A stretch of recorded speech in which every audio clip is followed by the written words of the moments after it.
ولا ولا تهنوا ولا تحزنوا وأنتم الأعلون إن كنتم مؤمنين إن يمسسكم كره فقد مس القوم كره مثله وتلك الأيام نداولها بين الناس وليعلم الله الذين آمنوا ويتخذ منكم شهداء والله لا يحب الظالمين وليمحص الله الذين آمنوا ويمحق الكافرين أم حسبتم أن تدخلوا الجنة ولما يعلم الله الذين جاهدوا منكم ويعلم الصابرين ولقد كنتم تمنون الموت من قبل أن تلقوه فقد رأيتموه وأنتم تنظرون صدق الله العظيم.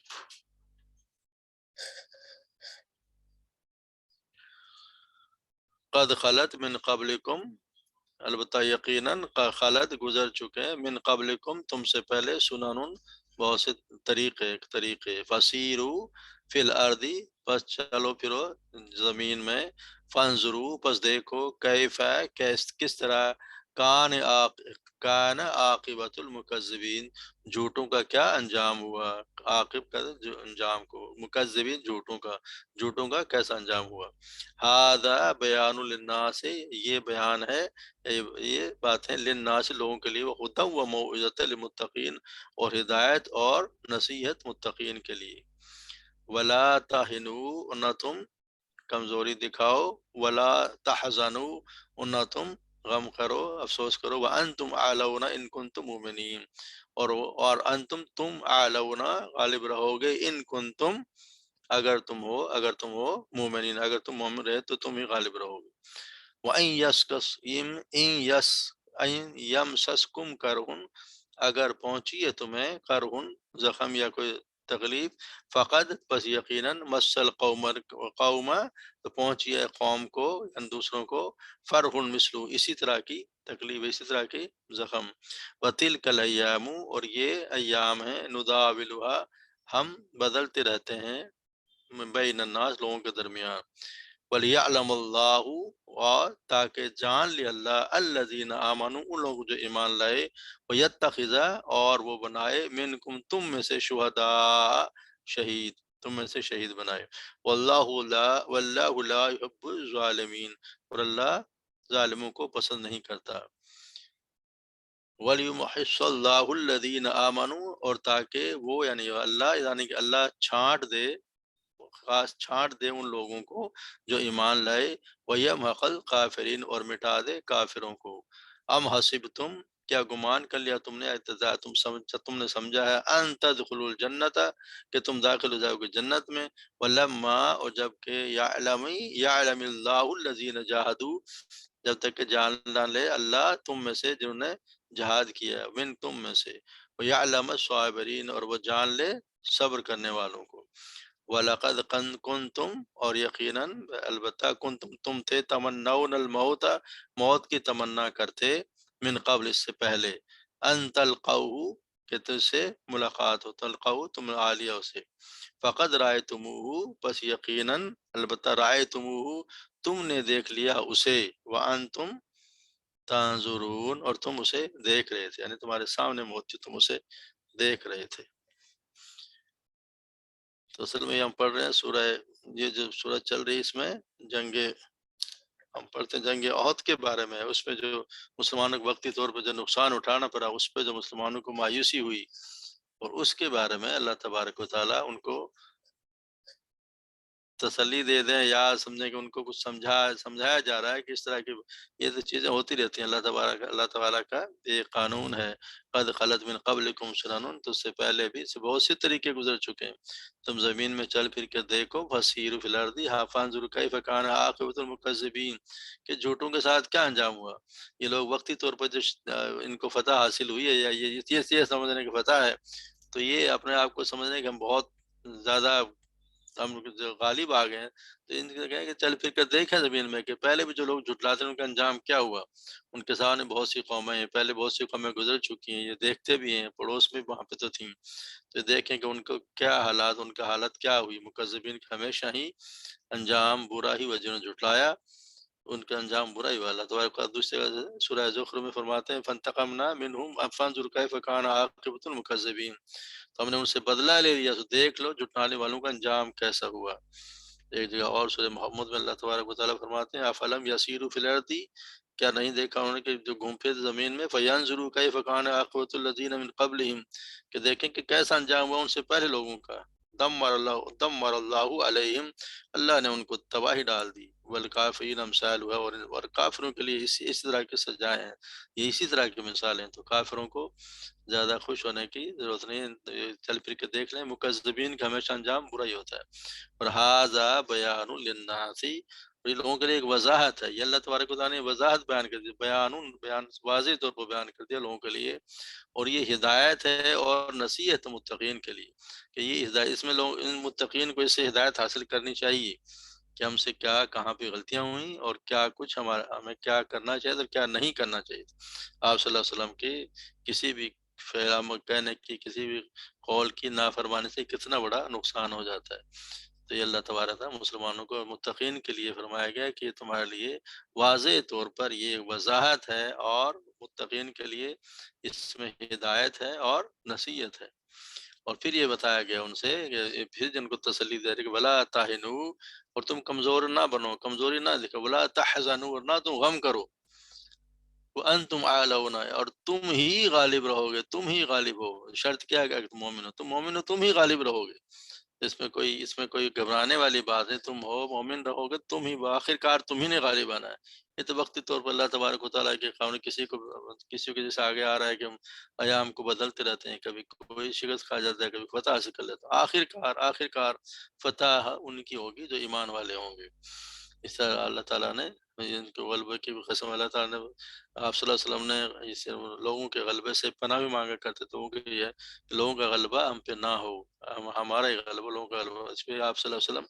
دعا مانگے تھے اللہم انی اعوذ بالہم والحزن، اے اللہ میں فکر و غم سے، والعجز حزن والعجز والکسل، عاجزی و سستی سے، والجبنی اور بخل سے، والغلط الدینی اور قرض چٹنے والے سے، غلبۃ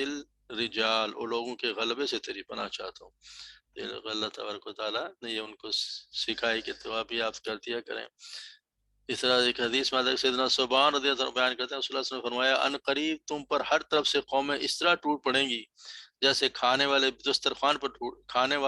دسترخوان پہ ٹوٹ پڑتے ہیں۔ ہم نے کہا یا رسول اللہ کیا ہماری حالت قلت تعداد کی وجہ سے ہوگی؟ آپ نے فرمایا تم تعداد میں بہت زیادہ ہوگے، لیکن تمہاری حیثیت سمندر میں جھاگ کسی ہوگی، تمہارے دشمن کے دلوں سے تمہارا رعب نکل جائے گا، اور تمہارے دلوں میں وہن پیدا ہو جائے گا۔ ہم نے عرض کیا یہ وہن کیا یا رسول اللہ؟ فرمایا زندگی سے محبت اور جہاد کی یعنی موت سے نفرت، یعنی آپ زندگی سے اتنی محبت کرنے لگو گے اور موت سے، جہاد سے نفرت کرو گے، تو پھر یہ حالت ہوگی کہ تمہاری حیثیت کوئی نہیں رہے گی۔ تو آج ہمارا اندازہ دیکھ رہے ہیں مسلمانوں کی کوئی اہمیت ہے نہیں، کوئی ہم سے نہ ڈرتا ہے، نہ ہمارا کوئی روب ہے، تو جس طرح چاہتا ہے ہمیں ڈیل کر رہا ہے ہمارے ساتھ۔ پھر اللہ تبارک و تعالیٰ دوسری طرف سے بتاتے ہیں کہ اگر تمہیں کوئی زخم پہنچے ہیں، یعنی یمسسکم، یعنی اس جنگ میں تمہیں زخم پہنچے ہیں، فقط مسل قوم المسلم قارہم مثل، تو اس سے پہلے کافروں کا، یعنی جو مشرکین آئے تھے مکہ، انہیں بھی تو جنگ بدر میں، یا یہ تھوڑی دیر ابھی بعد میں جو شروع کی جنگ، یہ بھی جنگ احد میں ان کو بھی کتنا نقصان ہوا، کتنے زخم پہنچے ہیں، تو اس سے تمہیں پریشان نہیں ہونا چاہیے، انہیں بھی بہت زیادہ زخم پہنچے، اور یہ تو اللہ تعالیٰ کے بتایا کہ کیوں، اس کی وجہ بھی اللہ نے بتا دی، تلک الایام نداولها، کہ ہم لوگوں کے درمیان دنوں کو پھیرتے رہتے ہیں بین الناس سے، کبھی کوئی پہنچ جاتا ہے، کبھی کوئی، کسی کو سزا، کسی کو فتح ہو جاتی ہے، کبھی کسی کو، یہ ایک انداز سے مسلمانوں کو تسلی دی جا رہی ہے کہ آخر کار تو مغلوب تو وہی ہوں گے، آخر آپ نے غالب آنا، آخر کار کامیابی، اور وہ آخر کار کامیابی تمہاری، اور آخرت کی زندگی، اصل کامیابی تو آخرت کی زندگی ہے،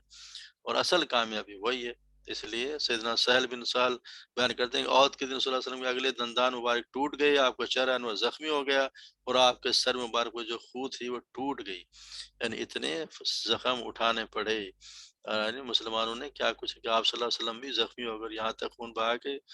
آپ ایک بار بے ہوش بھی ہو کر یہ خبر اڑ گئی کہ آپ شہید ہو گئے ہیں۔ تو اس کے بعد ہی مسلمانوں کے بھی ذرا پست بھی ہو گئے کہ کیا ہمارے ان کے مورال جو ڈاؤن ہو گیا اس وجہ سے بھی، مگر یہ اللہ تعالیٰ یہاں پہ بتا رہے ہیں، اس کی وجہ بھی آگے بتا رہے ہیں کہ کیوں کچھ ہوتا رہا، مگر یہ کہ یہ کہ اس میں کیا کیا ان کا جذبہ تھا مسلمانوں کا جنگ عہد میں، اور کس طرح وہ لڑتے تھے، اس کی کچھ مثالیں ہیں جو آپ کو سناتے ہیں۔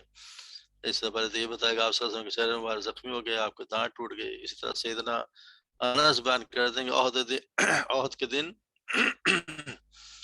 7 انصاری اور 2 قریشی صحابہ کے ہمراہ الگ تھلگ آپ صلی اللہ علیہ وسلم رہ گئے۔ جب حملہ اور آپ کے قریب پہنچ گئے تو آپ نے فرمایا کون ہے جو ہمیں ان سے دفاع کرے، تو ہم تو اس کے لیے جنت ہے، یا یہ فرمایا کہ وہ جنت میں رفیق ہوگا۔ اس کے بعد ایک انصاری صحابی آگے بڑھے اور لڑتے لڑتے شہید ہو گئے۔ اس کے بعد مشرکین آپ کے بالکل قریب آ گئے اور پھر یہی ہوا۔ اس طرح باری باری 7 انصاری صحابہ شہید ہو گئے۔ اس پر رسول اللہ صلی اللہ علیہ وسلم نے اپنے باقی ساتھیوں سے فرمایا ہم نے اپنے ساتھیوں کے ساتھ انصاف نہیں کیا۔ باقی رہ جانے والے 2 صحابہ طلحہ بن عبید اللہ اور سعد بن ابی وقاص تھے۔ اور سعد بن ابی وقاص کے لیے تو کہتے ہیں کہ ان کا ہاتھ دیکھا کہ وہ شل تھا، ان اس کے ساتھ عہد کے دن انہوں نے نبی صلی اللہ علیہ وسلم کا دفاع کیا تھا، اتنے وہ بے جگری سے لڑے۔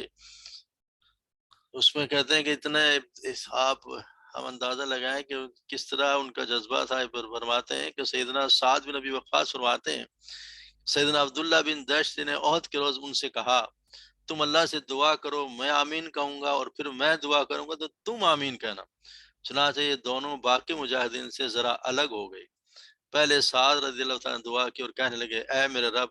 جب دشمن سے مار کر آئی ہو تو میری رزم آرائی کسی ایسے شخص سے ہو جو لڑائی میں زبردست ماہر ہو اور غضب میں شدید ہو، میں اس سے لڑوں اور وہ مجھ سے لڑے، پھر مجھے اس پر غلبہ عطا فرما دے کہ میں اسے قتل کر ڈالوں اور اس کی لڑائی کا سامان لے لوں۔ اب عبداللہ بن جاش نے آمین کہا۔ اس کے بعد عبداللہ بن جاش نے دعا کی۔ اب آپ یہ دعا سنیں کہ انہوں نے کیا دعا کی۔ اے میرے اللہ، میرا سامنا بھی کسی ایسے ہی دشمن سے ہو جو لڑائی میں سخت غصے والا اور جنگ لڑنے میں شدید ہو،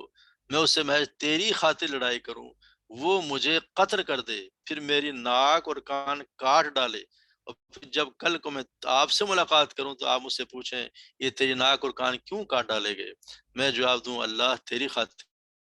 پھر تم مجھ سے کہے عبداللہ تو نے سچ کہا۔ سعد نے اس دعا پر آمین کہا۔ سعد رضی اللہ عنہ نے اپنے بیٹے کو واقعہ ساتھ بتاتے ہیں کہ بیٹا عبداللہ بن جحش رضی اللہ عنہ کی دعا میری دعا سے بہتر تھی۔ مارکے کے دن میں نے آخر میں یہ منظر دیکھا کہ عبداللہ بن جحش کی ناک اور کان دھاگے میں پروئے ہوئے لٹک رہے تھے، یعنی ان کے ساتھ وہی ہوا جس کی انہوں نے دعا مانگی، یعنی وہ شہید ہو گئے، مگر شہید بھی اس طرح کہ انہوں نے خود مانگا ہو کہ ایسے آدمی سے میری لڑائی ہو اور جو مجھے قتل بھی کر دے اور اللہ کے راہ میں مارا جاؤں۔ ابراہیم بیان کرتے ہیں کہ ان کے والد سیدنا عبد الرحمن بن عوف نے روزہ رکھا ہوا تھا، ان کے پاس کھانا لائے گا تو وہ سیدنا مصعب بن عمیر کو یاد کرتے ہوئے کہنے لگے وہ عہد میں شہید کر دیے گئے اور مجھ سے بہتر تھے، انہیں ایک چادر میں کفن دیا گیا، وہ چادر اس قدر چھوٹی تھی کہ اگر ان سے سر چھپایا جاتا تو پاؤں ننگے ہو جاتے اور اگر پاؤں ڈھانپے جاتے تو سر ننگا ہو جاتا۔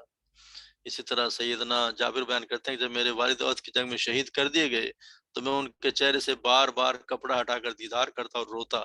نبی کے رسول اللہ صلی اللہ علیہ وسلم کے صحابہ مجھے ایسا کرنے سے روکتے مگر اللہ کے رسول نے مجھے بالکل منع نہیں کیا۔ آخر میری پھوپھی فاطمہ بھی رونے لگی، اس پر آپ صلی اللہ علیہ وسلم فرمانے لگے تم لوگ روو یا چپ رہو جب تک تم لوگ میت کو نہیں اٹھاتے، فرشتے تو برابر اس پر اپنے پروں سے سایہ کیے ہوئے ہیں، یعنی ان پر فرشتوں نے اپنا رحمت کے فرشتے انہوں کو ڈھانپ لیتے ہیں۔ تو یہ اللہ تبارک و تعالیٰ پھر ہمیں آگے بتا رہے ہیں کہ اس کی وجہ کیا ہوتی ہے، جو تھوڑی وقت طور پہ آپ کو جو نقصان اس کی وجہ بھی اللہ ہوتی ہے، یہ ہمت الذین آمنو کہ تاکہ وہ لوگوں کو خالص کر دے، یا لوگوں کو جو ایمان ہے ان کو خالص کر دے اور کافروں کو مٹا دے، یعنی کہ آپس میں ٹکراؤ کا مقصد یہ بھی ہے کہ مومنوں کو گناہوں سے اللہ تبارک و تعالیٰ پاک کر دے اور کافروں کو ہلاک کر دے۔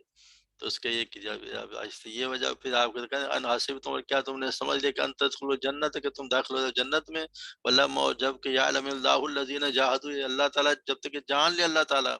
کہ تم میں سے جو کون ہے اور جس کو نہیں جانا اللہ نے اب تک جانا نہیں، کہ جس نے جہاد کیا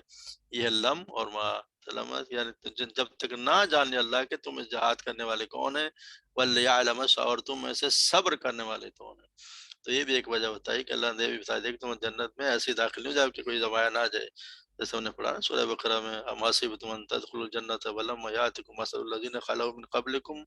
مستهم بالباساء والضراء وزلزلوا حتى يقول الرسول والذین آمنوا معه متى نصر اللہ الا ان نصر اللہ قریب۔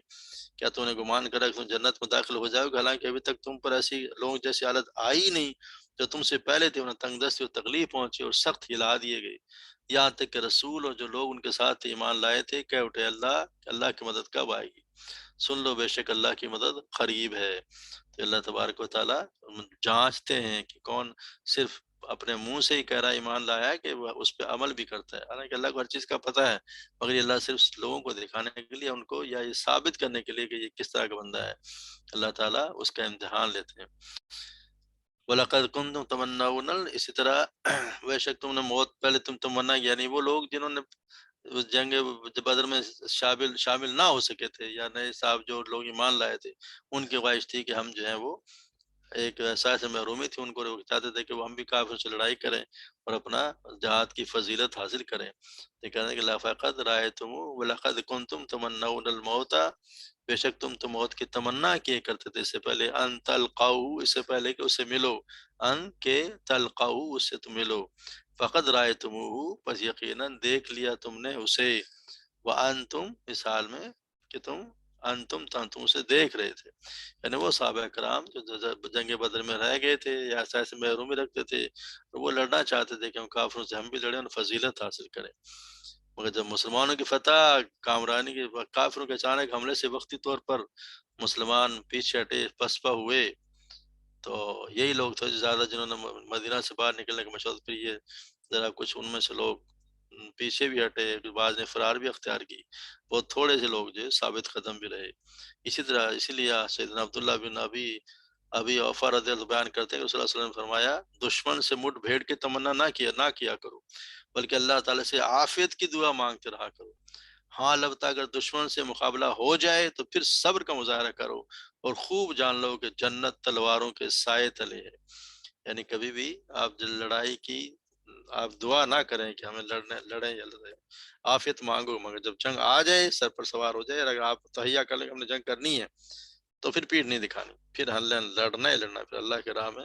لڑتے ہوئے ڈرنا نہیں ہے، جیسے ہم نے ابھی سنی کہ انہوں نے کیا دعائیں کی کہ کسی کمزور سے نہ مقابلہ بھی ہو تو کسی زبردست آدمی سے ہو، اور ایک نے تو اپنے شہادت کی دعا کی اور دوسرے نے بھی ان کو مغلوب کرنے کی دعا کی، تو اللہ تبارک و تعالیٰ ان کا تو درجہ انشاءاللہ ہے ہی بہت بلند، اللہ تعالیٰ ہم سب کو اس پہ ثابت قدم رہنے کی توفیق عطا فرمائے، قرآن کو سمجھنے کی توفیق عطا فرمائے۔ جی آج کا سبق تو ختم ہوا، کوئی سوال ہو تو بتا دیں، آج تو ماشاءاللہ پوری کلاس ہے۔